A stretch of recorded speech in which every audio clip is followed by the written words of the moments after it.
Assalamualaikum warahmatullahi wabarakatuh. Kembali lagi di channel Nada Horor. Kali ini Mimin akan membawakan cerita tentang bermalam di kampung pocong. Oke.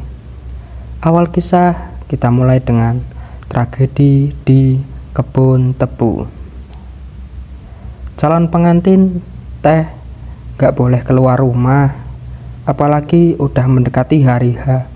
Kudu dipingit pamali, ucap Buningrum ketika Arumi putrinya berpamitan ingin memberikan kartu undangan pada Maya, sahabatnya yang baru saja pulang setelah hampir 2 tahun bekerja di luar pulau.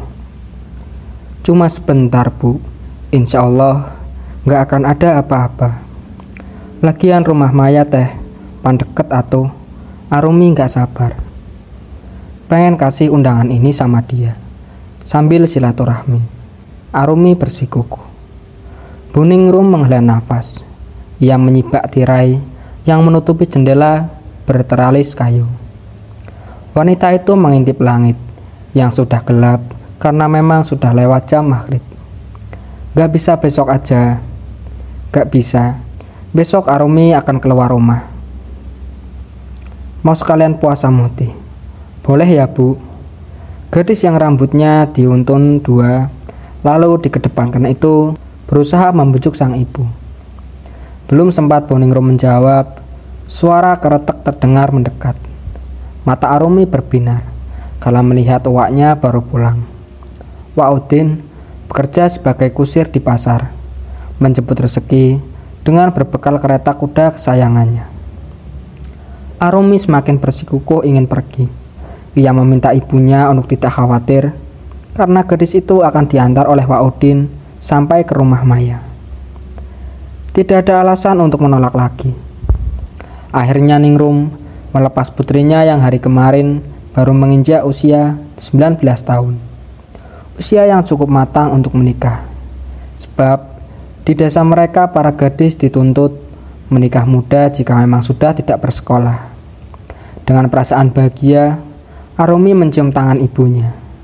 Ia melenggang pergi sambil berlarian menuju rumah Wak Udin yang ada di seberang jalan.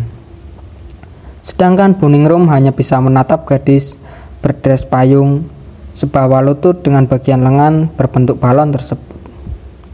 Entah mengapa perasaannya gelisah. Setelah berbasa-basi dengan Wak Udin, akhirnya Arumi naik ke atas delman. Ia duduk dengan anggun sembari melaun tas jinjing dari kain berisi undangan dan 1 buku catatan. Ke rumah Maya aja kan, jangan mampir kemana-mana, ucap Wak Udin. Tangannya mulai mengayun tali kekang pada kuda agar hewan itu mulai berjalan. Iya, Wak, tapi nanti tungguin bentar ya, saut Arumi seraya mengambil kartu undangan dari dalam tas di pangkuan. Ia tersenyum lagi ketika melihat namanya terukir di sana, bersanding dengan nama Afnan. Tanggal akad pun tercetak 25 Oktober 2005. Arumi mendongak ke arah jalan. Wak, kita lewat kebun tebu aja ya, biar cepet. Atuh, jangan lewat situ neng, angker. Biar cepet aja, Wak. Kalau ke jalan biasa lebih lambat nanti pulangnya. Sebenarnya ucapan Arumi ada benarnya juga, karena tidak ingin menyia-nyiakan banyak waktu. Akhirnya Wak Udin menyanggupi permintaan keponakannya tersebut. Mereka pun mulai berbelok memasuki area kebun tebu. Entah mengapa, tiba-tiba saja hari yang tadinya cerah mendadak berkabut. Kuda milik Wak Udin menjadi lebih berisik ketika harus berjalan di antara suburnya perkebunan tebu. Kata orang mah, di sini banyak hantu nyarum, bisik Wak Udin gelisah. Malah membuat kudanya kian agresif bersuara keras.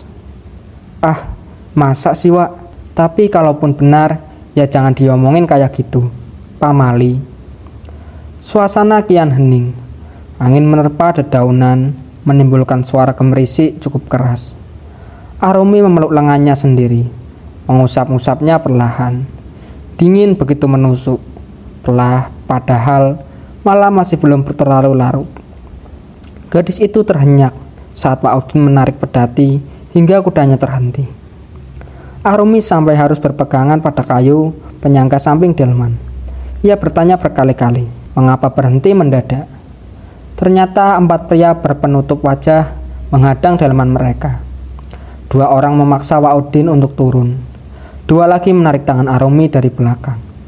Gadis itu sempat berteriak, tetapi salah satu di antara mereka membekap mulutnya sambil menyiman, "Golok di leher, jangan teriak atau kamu mati." Mata Arumi membulat, tubuhnya berontak, kembali melihat leher Pak Udin ditebas begitu saja tanpa aba-aba. Kakak dari ibunya itu jatuh ke tanah, bersimbah darah. Kuda milik Pak Udin dipecut hingga berlari tunggang langgang tanpa arah. Kedua orang yang menyakiti Pak Udin menghampiri Arumi. Melut Arumi dengan kain ditutup, tangannya dirapatkan. Ikut ditali, hanya kaki yang masih bisa bebas. Mereka menyeret tubuh gadis itu ke tempat yang lebih gelap. Begitu juga mayat Pak Udin diamankan terlebih dahulu ke tempat sempit, lantas ditutupi daun tebu yang berhamburan di tanah. Setelahnya, si calon pengantin dibaringkan di tanah, dicekal dari belakang oleh seseorang. Arumi hanya bisa menangis, karena bagian tubuhnya yang sensitif digerayami oleh mereka. Tawa para iblis itu menggema, seolah siap melahap Arumi sepenuhnya. Aksi bejat itu kian brutal dan berani. 1 orang mendekap tubuh Arumi dari belakang. 2 orang lain memegangi kaki, dan 1 lagi menghancurkan pertahanan mahkota Arumi yang ia jaga baik-baik untuk calon suaminya. Dunia Arumi seakan hancur pada detik itu. Harapan membangun keluarga bahagia bersama Afnan sudah lenyap. Yang Arumi rasakan sakit di seluruh badan, juga hati. Tangan mengepal pada dedaunan kering kala satu persatu dari pria bajingan itu bergilir merusak hidupnya. Wajah gadis itu sudah basah oleh keringat serta air mata. Siapa sangka penderitaan Arumi tak cukup sampai sana. Wajah Arumi ditutup oleh kain hitam, membuat ia kesulitan bernafas. Tubuhnya bergerak-gerak selama 1 menit, lalu lemas begitu saja. Bagian tangan dan nadi dicekek oleh pria yang mengenakan jaket levis. Ia berkata, "Mati bos." "Gimana?" "Ya bagus, dengan begitu kita nggak urusan sama hukum," jawab bosnya santai. "Kita buang kemana ini mayatnya?" tanya seorang. Mereka memandang gadis yang terkapar lemah di tanah itu. Salah satu dari mereka kembali mengecek denyut nadi, memastikan bahwa ia sudah mati. Takdir mengatakan, jika Arumi, sang kembang desa yang seminggu lagi akan menjadi pengantin, benar-benar telah meninggal. Malam ini, para pria biadab itu membuat Arumi harus meregang nyawa secara menyedihkan setelah dinodai secara beramai-ramai. Mereka sepakat meninggalkan Arumi di sekitaran sana bersama Pak Udin. Tentunya di tempat terpisah dengan jarak sedikit berjauhan. Tubuh ramping nan mulus tersebut digeletakkan begitu saja, lalu ditutupi oleh daun pisang. Kita pulang, keburu ada warga yang lihat. Pria yang dianggap bos itu membuka penutup kepala. Begitu santai memetik korek gas, kemudian menyalakan 1 batang rokok dengan begitu santai. "Kalian duluan, aku ada urusan yang lain." Mereka pergi meninggalkan pria itu sendirian. Daun pisang kembali disingkap. Bibirnya menyeringai, menatap wajah Arumi yang terlihat cantik, walau sudah menjadi mayat. Setan seakan berkeliaran di kepala si pria misterius yang memakai jaket hitam perasut itu. Dirasa tidak ada orang, tubuh Arumi kembali dicumbuinya. Tak peduli suara anjing melonglong, seakan menandakan banyak setan tertawa melihat aksi bejat itu. Puas hasratnya terempas, si pria bangkit kembali. Ia meludahi tubuh dingin Arumi. "Ini balasan karena kau sudah menghinaku, gadis sialan." Pria itu buru-buru pergi, kembali pulang dalam keadaan bahagia, sebab dendamnya telah tuntas. Jam telah berlalu. Seorang ibu gelisah menunggu kedatangan putrinya yang belum kunjung pulang. Sudah hampir tengah malam, belum ada suara delman milik Pak Udin yang datang. Terpaksa Buningrum mendatangi rumah-rumah tetangga, mengatakan bahwa putrinya hilang. Di tengah kepanikan itu, Afnan datang berlarian menghampiri Buningrum. Ia cukup kaget melihat warga berkerumunan di rumahnya. Kebetulan Afnan dan Arumi tinggal di desa yang sama dan hanya berbeda RT saja. "Bu, ada apa?" tanya Afnan bingung.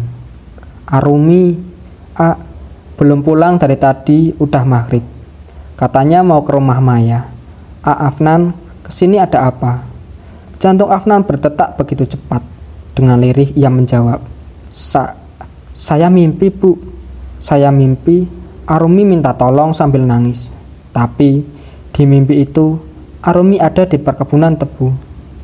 Semua yang mendengar mendadak terdiam. Sebagian dari mereka was-was karena percaya perkebunan tebu bisa membawa manusia ke alam siluman. Mendung pagi di desa Cibodas bukan hanya dari langit saja, melainkan wajah-wajah murung penduduknya. Mereka dikagetkan dengan penemuan 2 jenazah di perkebunan tebu mati secara mengenaskan. Semalam Buningrum mengikuti firasat calon mantunya yang menyebutkan mimpi bertemu Arumi. Gadis itu sedang menangis di sana. Awalnya warga menolak. Mereka takut memasuki wilayah itu karena dianggap angker. Namun rasa takut kalah dengan rasa penasaran. Mereka berbondong-bondong mencari jejak Arumi dan Wa'udin. Percikan darah segar, bekas tebasan senjata tajam, menjadi saksi bisu bahwa kedua orang yang dicari ada di tempat tersebut. Sela-sela pohon tebu pun ditelusuri. Buningrum dan Afnan dipaksa berpikir positif, tetapi memang sangat sulit. Fakta di lapangan mengharuskan.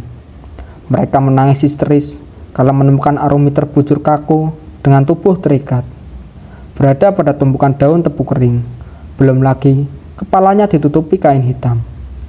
Tangisan itu disauti oleh istri dan Wa'udin. Ia meronta-ronta memanggil suaminya untuk bangun lagi. "Akang, bangun atuh Kang, jangan tinggalin Yati. Yati jadi sedih Kang." Hingga pagi berlalu sampai jenazah selesai dikafani. Mereka masih dirundung kesedihan. Tidak ada manusia yang siap dengan perpisahan, apalagi mati meninggal secara tragis. Sama halnya Buningrum. Saking syoknya, wanita itu masih belum sadarkan diri di kamar. Afnan duduk di samping jenazah Arumi yang dikelilingi oleh pelayat yang ikut mengaji. Meski sudah dikafani, bagian wajah masih dibiarkan terbuka, sesuai permintaan pihak keluarga. Pria itu masih belum berhenti terisak, mengingat betapa indahnya kisah cinta yang sebentar lagi akan diwujudkan dalam sebuah pernikahan. "Kenapa kamu ninggalin Akang, Neng? Bukannya Neng udah janji mau hidup sama Akang segalamanya?" bisik Afnan.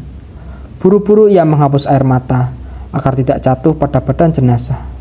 Kata orang pamali, mereka yang meninggal akan merasa berat. Tiba-tiba pundak Afnan ditepuk oleh seseorang. Ia menoleh sejenak, menatap wanita parubaya berkebaya hitam. Dia adalah Maedah, nenek Afnan yang datang melayat untuk mengucapkan bela sungkawa. Semakin pecah tangis Afnan mendapat pelukan dari sang nenek. Dalam dekapan itu, pundaknya ditepuk-tepuk lembut oleh Maedah.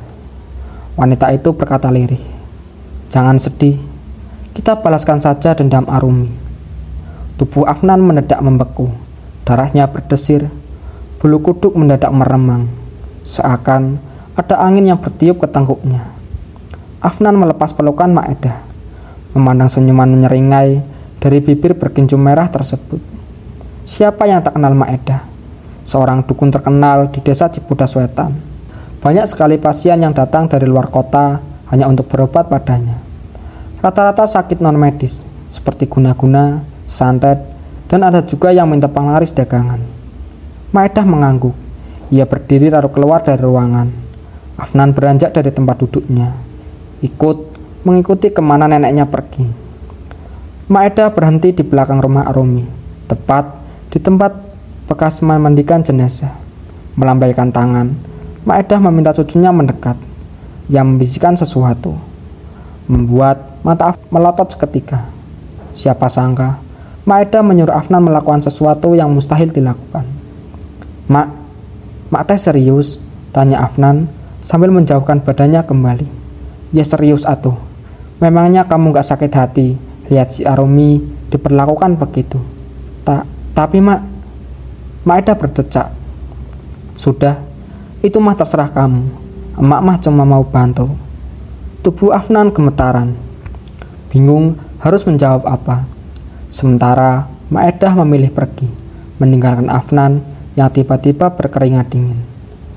Panggilan untuk menyolatkan 2 jenazah pun telah menggema di masjid. Akhirnya, Afnan memutuskan untuk membereskan pemakaman terlebih dahulu.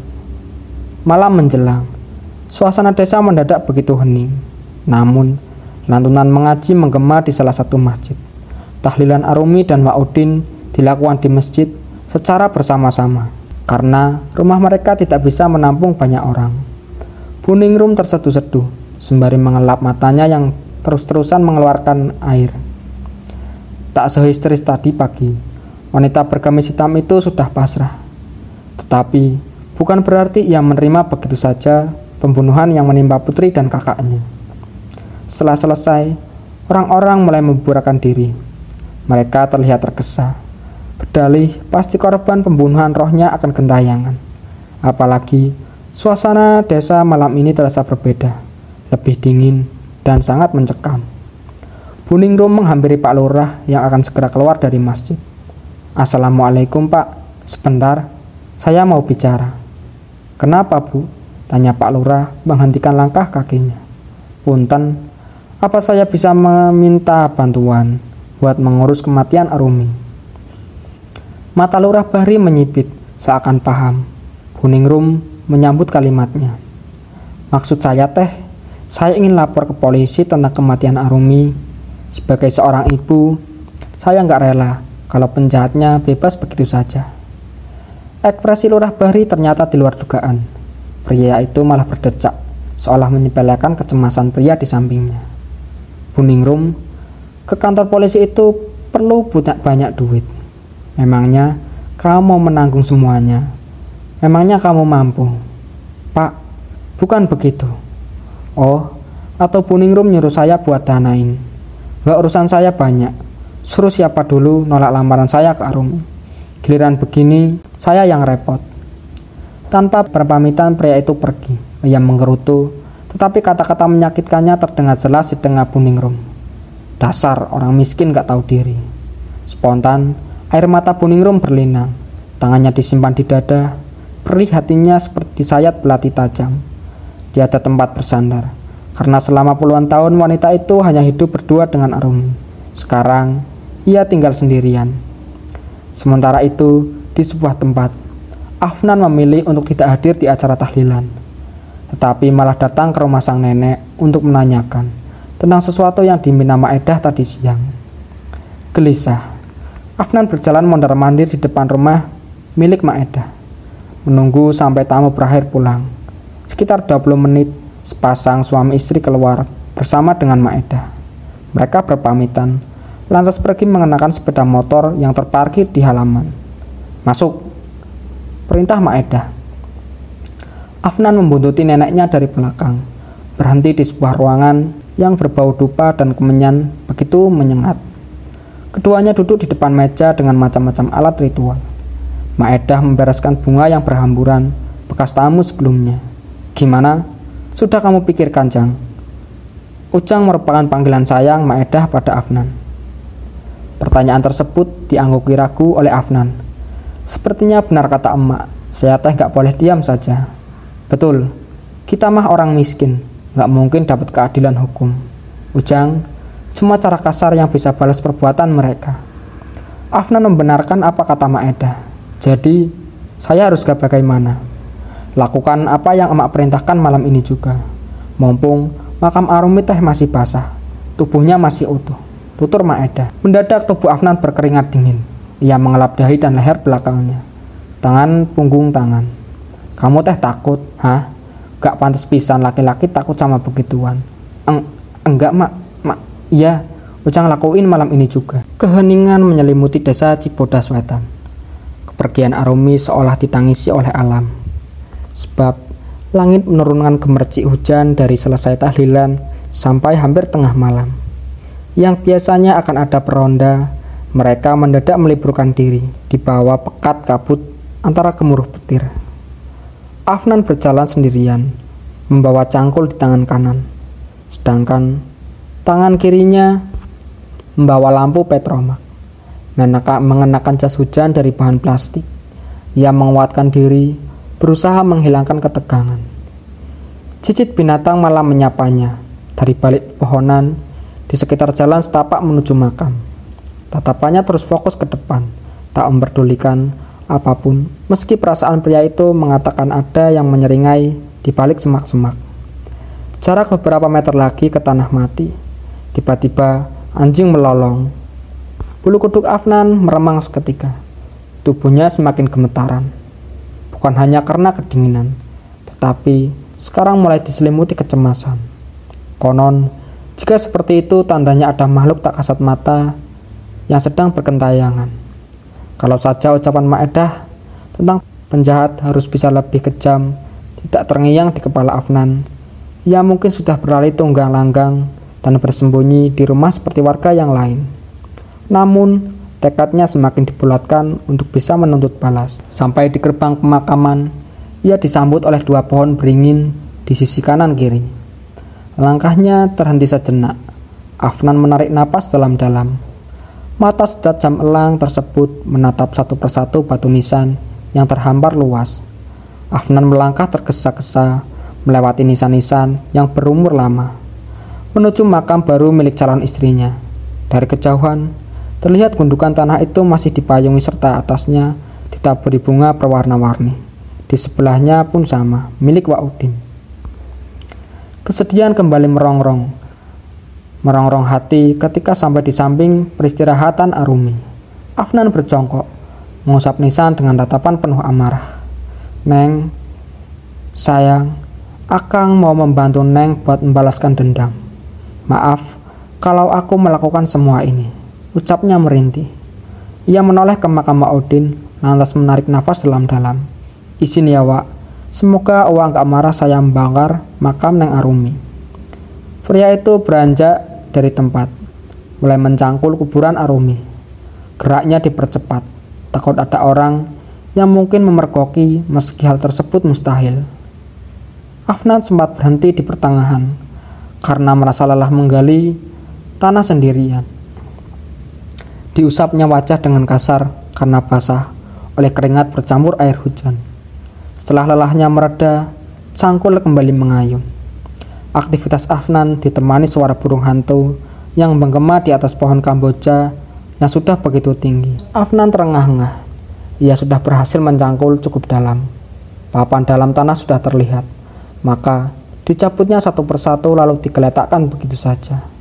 Jenazah terbalut kain kafan itu sudah ada di hadapan Afnan.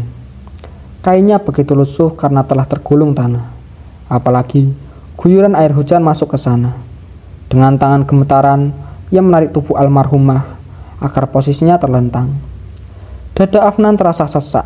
Ia berteriak. Tubuhnya luruh ke tanah ketika melihat wajah Arumi telah menghijau. Bau busuk pun menyeruak. Tidak ingin lemah oleh keadaan, Afnan merangkak perlahan, kembali menghampiri si jenazah.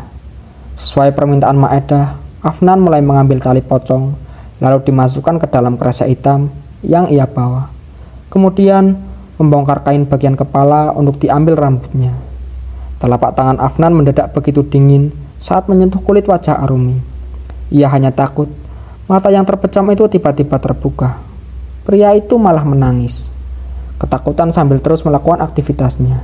Ditambah ulu hati bergejolak, ingin memuntahkan apa yang ada di dalam perut.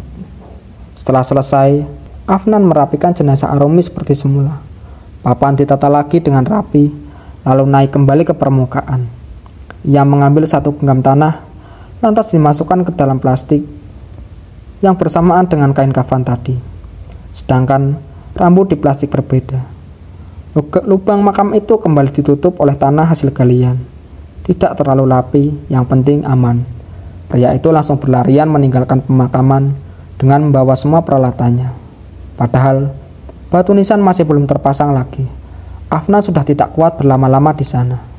Ini mak, semua sudah ada di sini, ucap Afnan seraya menyetorkan 2 plastik hasil ketakutannya tadi.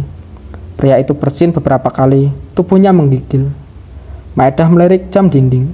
Sudah pukul 2 malam, sebentar lagi subuh. Ia langsung mengeluarkan isi plastik, lantas terkekeh melihat isinya. Emak gak nyangka, kamu teh pemberani, Jang. Padahal dulu kamu takut pisan sama hantu. Demi cinta saya sama Arumi, Mak. Saya gak rela penjahatnya bebas tanpa rasa bersalah, ujar Afnan. Efek kehujanan tadi membuatnya kurang enak badan. Cinta memang bisa bikin buta. Maneh sampai geringkil, kamu sampai sakit begini. Maedah kembali tertawa. Tanpa menunggu lama, Maedah mengambil tali pocong, kemudian memasukkannya ke dalam kendi bersama rambut milik almarhumah. 2 benda tersebut pun ditimpa oleh tanah makam sampai benar-benar terkubur. Terakhir, kendi ditutup. Maedah menggeser kendi lain berisi arang. Lantas, ia menyalakan dupa hingga asapnya mengepul. Kemenyan ditaburkan sambil melafalkan mantra-mantra ASEAN. Siapa nama panjang Arumi dan nama bapaknya? Tanya Maedah. Arumi Mariani binti Supriyatna. Wanita Purbaya itu memejamkan matanya. Mulutnya terus berkomat-kamit, memanggil nama yang tadi disebutkan oleh Afnan. Tangannya sibuk membubuhkan kemecan ke dalam kendi. Anaking Ratu Asihan, nupai, deingken sekujur badan, tangtungken dei turnyawana, tur badana, ngalayang kana tangkal, unggal peting, sena, ngahariring corik, banjur seketih-ketih, nepika ngocek corik. Hawa tempat yang tadi panas mendadak dingin menusuk. Afnan mengusap tengkuk sebab terpaan angin begitu kencang menabrak punggungnya. Pria itu terenyak membalikkan badan. Kosong, tidak ada siapa-siapa. Ingin bertanya pada Maedah, tetapi wanita berkebaya coklat tua itu masih sibuk dengan mantranya. Afnan semakin terkejut saat kendi berisi tali pocong tadi bergetar, menimbulkan suara yang berisik. Kepala Afnan menoleh kanan kiri, memperhatikan sekitar. Ia takut tiba-tiba ada sosok yang muncul. Akhirnya, Afnan memilih menunduk, memejamkan mata sambil terus mengertakkan kepalan tangan. Tak berapa lama, kendi berhenti bergerak. Maedah berkata, sudah beres, Jang. Sontak, kepala Afnan terangkat. Sudah, Mak, terus gimana? Beres. Nanti Arumi bakal datang ke orang-orang yang sudah ngebunuh dia. Amak suruh, gak boleh berhenti, lamun can peah, kalau belum mati. Ucap Maedah bangga. Ada perasaan lega di hati Afnan, tetapi tidak bisa dipungkiri, ia juga takut. Merasa tidak tenang karena sudah mengusik kematian calon istrinya. Akan tetapi, nasi telah menjadi bubur, semua tak mungkin ditarik kembali. Mau ketemu calon istri kamu enggak, Jang? Tiba-tiba, Maedah bertanya. Dahi Afnan mengerenyit, wajahnya berseri kembali. Ia benar-benar rindu kepada Arumi. Dengan nada lirih, Afnan bertanya, emangnya bisa, Mak? Nyak bisa atuh. Sok, pejamin mata kamu menghadap ke kaca. Perintah Maedah. Afnan mengangguk. Di samping meja altar memang terdapat sebuah kaca besar, setinggi orang dewasa, yang sampingnya dihiasi oleh pahatan kayu berbentuk ular. Setahu Afnan, kaca itu peninggalan sang kakek. Maka, Maedah selalu merasa di dalam kaca itu ada sosok suaminya. Kini Afnan berdiri lalu matanya dipejamkan. Sesuai perintahan dari Maedah. Tiba-tiba, Afnan merasa wajahnya diusap oleh sebuah tangan. Mungkin tangan sang nenek, pikirnya. Sok, buka matanya sekarang. Perlahan Afnan membuka mata. Sampai benar-benar jelas, ia berteriak ketakutan. Saat melihat sosok pocong di pantulan kaca, tengah berdiri di belakang. Wajah pocong itu membusuk dipenuhi belatung. Seketika, Afnan terkapar di lantai papan, sedangkan Maedah terbahak. Ia pun berkata, itu wujud calon istri kamu sekarang, Jang. Jangan tak. Langit tampak sedikit mendung ketika seorang lelaki yang menggendong ransel mengeluarkan motor bebeknya dari dalam kontrakan. Ia memasang standar pada kendaraan berwarna hitamnya itu. Kemudian, memanasi mesinnya sembari memakai sepatu. Faisal, pria berjambang tipis itu duduk di balai-balai bambu yang ada di teras kontrakan. Dengungan mesin motor Astrea milik Faisal membuat tetangga kontrakannya melongok keluar. Ia menoleh pada Faisal yang tengah mengikat tali sepatu. "Jadi balik kampung, Sal?" tanyanya. "Jadi, Dul." "Ya kepaksa juga sih," saut Faisal. Adul kemudian berjalan mendekati Faisal. Ia memperhatikan ransel yang sudah digendong pria itu. "Bawaan lo dikit gini, emang gak bakal lama di kampung?" tanya Adul lagi. "Enggak lah, ngapain lama-lama? Gue kan gak tahu orang sana." Faisal berdiri hendak berpamitan. "Lu hati-hati, Sal, baca doa kalau mau pergi. Rumah lu kan jauh," ucap Adul cukup khawatir. "Kalem dah, gua gak bakal nyasar ke Papua, paling nyasar ke Taman Lawang." Faisal terkekeh. "Sialan lu, kerik noh jenggot, mangkal sekalian," umpat Abdul keki. "Tapi gue serius loh, lu jangan banyak meleng di jalan." "Siap Bang Abdul," Faisal berucap seperti waria. "Cocok lu di Taman Lawang sana." Adul kembali merasa geli. Faisal hanya tertawa pelan. Ya, ia sedang menutupi kegundahan hatinya saat ini. Seminggu lalu, ada surat datang dari kampung halaman orang tuanya. Sebenarnya, Faisal sudah tidak punya sanak saudara di kampung itu. Namun, keluarga Pak RT yang dulu mengurusi kepindahan Faisal ke Jakarta, tiba-tiba mengirimkan kabar bahwa rumah peninggalan kakeknya ada yang hendak membeli. Jadi, Faisal selaku ahli waris satu-satunya harus menemui si penawar tersebut. Awalnya Faisal malas untuk datang, mengingat desa masa kecilnya itu cukup tak bersahabat dengannya dulu. Namun, tentu kebutuhan hidup di Jakarta memaksanya untuk tetap pergi. Setidaknya ada tambahan uang bekal. Dari sekitaran Pulau Gadung, Faisal pun melanjutkan kendaraannya menuju Bandung.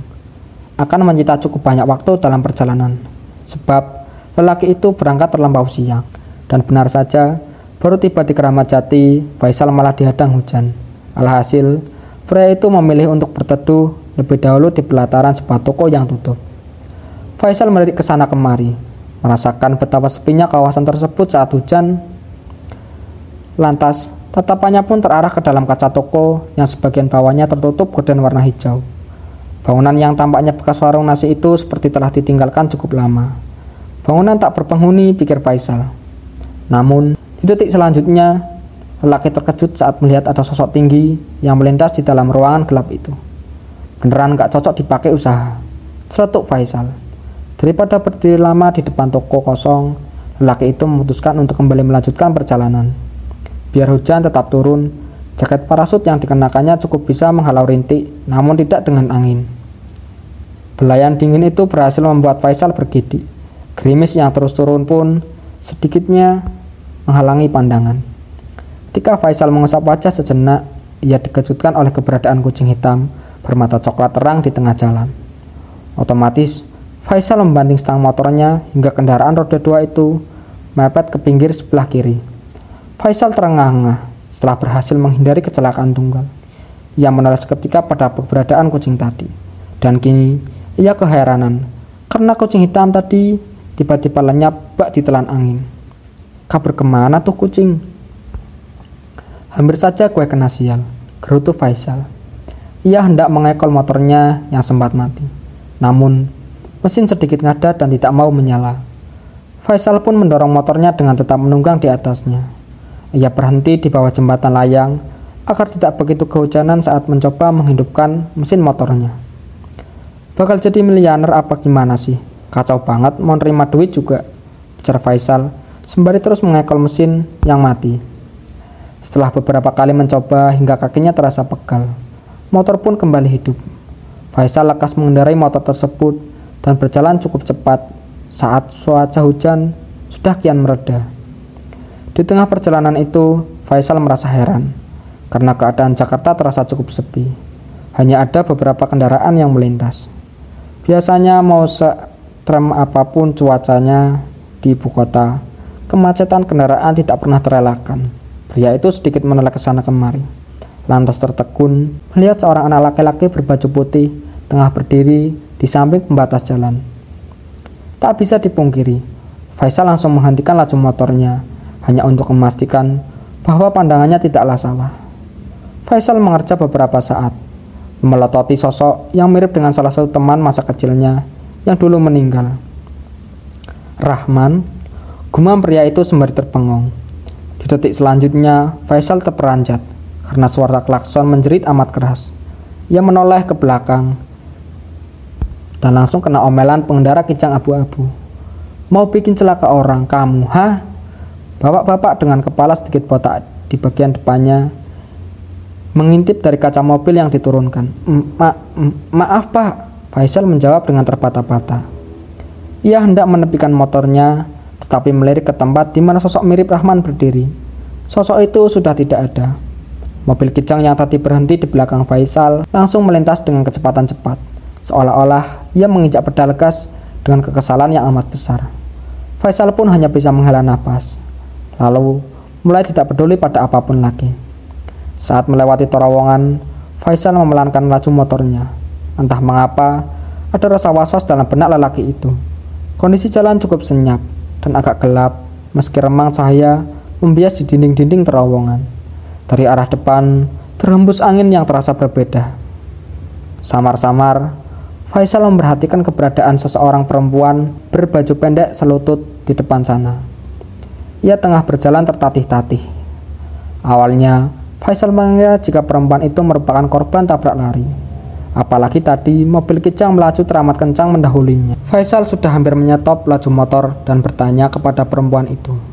Akan tetapi, melihat jika sosok itu tiba-tiba lenyap di kisi-kisi dinding, Faisal langsung membawa kendaraannya lebih cepat. Dia lupa, terowongan itu memang terkenal cukup angker. Tak lagi-lagi, Faisal menyempatkan diri untuk acuh pada hal-hal di luar nalar begitu. Ia berusaha tetap tenang selama perjalanan. Beberapa kali Faisal singgah di warung ketika jarak yang ditempuh sudah sangat jauh. Lantas malam pun mulai menjamah hari. Faisal beberapa kali bertanya pada warga kemana arah desa Cibodas. Sesuai arahan orang yang ditanya, Faisal pun kembali melajukan motornya yang sudah kelelahan. Ya seperti halnya, ia yang sudah capek dan segera ingin sampai ke desa tujuan. Motor Faisal berhenti di sebuah gapura. Setelah menilik beberapa saat, ia pun masuk ke dalam perkampungan tersebut, mengira jika dirinya sudah sampai di desa lamanya. Beda banget sama desa dulu, gumam Faisal. Lantas, ia menghentikan laju motornya di dekat pemukiman. Malam sudah agak larut. Faisal merasa segan untuk menghidupkan mesin motor. Hanya saja, kini ia bingung harus mencari rumah Pak RT Amir. Melajukan motor dengan pelan, Faisal melirik setiap rumah yang ada di sisi kiri dan kanan. Kudu nanya ke siapa sih malam-malam gini? Bak Gayung bersambut. Dari arah depan muncul seorang pria.